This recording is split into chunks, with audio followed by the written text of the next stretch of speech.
Hello everyone, myself Ashish Sharma and I am from CSE department. Now take another example. इस programme के अंदर हम constructor और डिकंस्ट्रक्टर दोनों एक साथ करेंगे. तो लेट्स स्टार्ट विद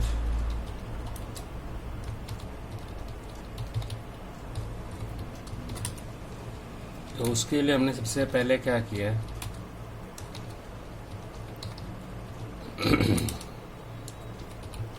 हमने यहाँ पर क्लास XYZ ले लिया. मुझे अभी इसके अंदर कोई भी ऊपर प्राइवेट देने की जरूरत नहीं है. यहाँ पर आपने अपना कंस्ट्रक्टर है, आपने XYZ के नाम से बनाया है, ये होता है टिल्ड मार्क. अब ये बन गया मेरा डिकंस्ट्रक्टर. दोनों का काम सेम है, नाम सेम है, काम सेम है. कंस्ट्रक्टर क्या होता है, जब फंक्शन मेरा चलता है और जब फंक्शन डिस्ट्रॉय होता है तो मेरा डिकंस्ट्रक्टर चल जाएगा. तो इसके लिए आपको सबसे पहले क्या करना है कि हमने यहाँ पर XYZ ले लिया और XYZ लिया. सी आउट यहाँ पे लिखा,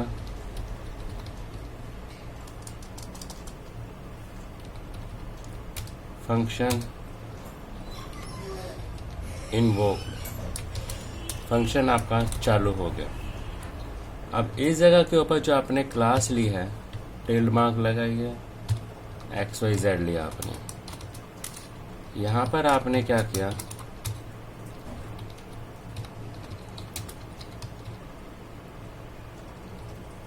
डिस्ट्रॉयड, मेरा फंक्शन खत्म हुआ. अब आपको क्या करना है, इस जगह के ऊपर मेरा वाइड मेन, आपने क्या किया, XYZ लिया, ऑब्जेक्ट मैंने P बनाया, इसके ऊपर स्क्रीन क्लियर करी, यहाँ पे आए और यहाँ पर इसको गेट CH किया. देखिए ये फंक्शन मेरा चल रहा है. अभी ये फंक्शन चल रहा था, मैंने जो कंस्ट्रक्टर के अंदर नाम दिया था वो था फंक्शन इनवोक्ड, यानी कि चल रहा है. देखिए अब जब चल रहा है तो ये डिस्ट्रॉयड पे नहीं जाएगा, क्योंकि इस वक्त मेरी कौन सी विंडोज ओपन है, टारगेट विंडो. सोर्स विंडो तो ये रही, ये है टारगेट विंडो. अब जब हम टारगेट विंडो से वापस सोर्स विंडो पे आएंगे, जैसे मैं सोर्स विंडो पे आऊँगा तो मेरा फिर डिकंस्ट्रक्टर चालू हो जाएगा. लेकिन अब इसको मैं देखूंगा कैसे रिजल्ट को. अगेन कंट्रोल F9 करूँगा तो मेरा फिर फंक्शन कंस्ट्रक्टर चल पड़ेगा. तो उसको देखने का मेथड है, आप Alt F5 प्रेस कीजिए, ये लीजिए फंक्शन डिस्ट्रॉयड, ये आपका डिकंस्ट्रक्टर चालू हो जाएगा. तो इसको आपको यूज़ करने के लिए जब अप एंड डाउन, यानी कि दोनों चीज़ें आपको एक साथ यूज़ करनी पड़ेंगी, तभी आपका कंस्ट्रक्टर और डिकंस्ट्रक्टर ये चलेगा. जितनी बार आप ऑब्जेक्ट्स बनाएंगे, इनकेस आपने यहाँ पर भी मैंने ये बनाया, देखिए 6 मैंने ऑब्जेक्ट्स बनाए, तो यानी कि 6 बार आपका कंस्ट्रक्टर चलेगा, राइट. अब जब 6 बार चला है तो डिकंस्ट्रक्टर भी 6 बार चलना चाहिए. चेक करें, तो हमने यहाँ पर Alt F5 किया, ये लीजिए आपका फंक्शन 6 टाइम आपका डिकंस्ट्रक्टर चलेगा. एक चीज़ का ध्यान रखना कि डिकंस्ट्रक्टर जो है is a self running function है, as a name with the class, but it is indicate or it is starts or it is verified by tilde mark. जो आपके पास tilde mark है, इससे ही स्टार्ट होता है. तो ये मेरा डिकंस्ट्रक्टर का कॉन्सेप्ट आ जाएगा. whenever we starts with point to point, so clarify the question, clarify the statement, और एग्जीक्यूशन आपको पता ही है, इसमें अब जरूरी नहीं है कि ये है,